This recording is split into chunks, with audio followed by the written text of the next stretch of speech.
Welcome to our channel. Today we how to enable Firebase authentication in FlutterFlow apps step by step clearly.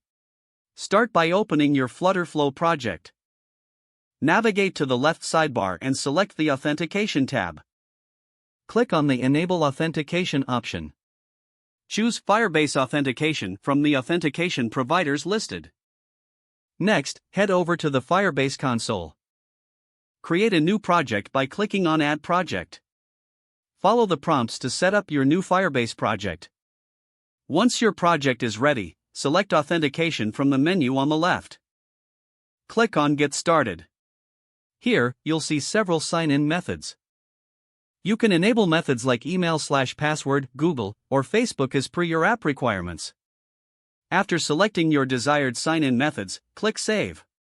Now, in FlutterFlow, you need to connect your app to Firebase. Navigate to the Settings tab on the left sidebar.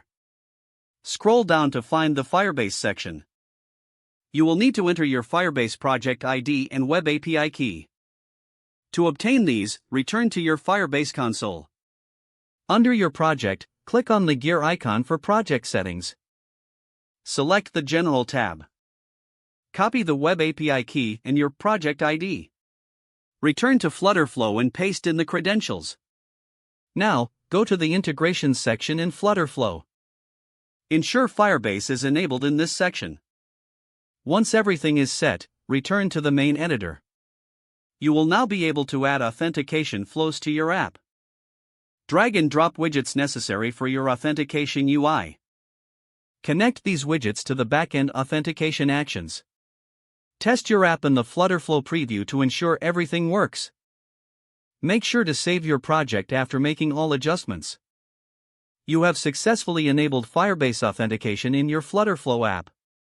If the page does not load, refresh the browser or try again in a private or incognito window. Don't forget to like this video and subscribe to our channel for more step-by-step tech guides.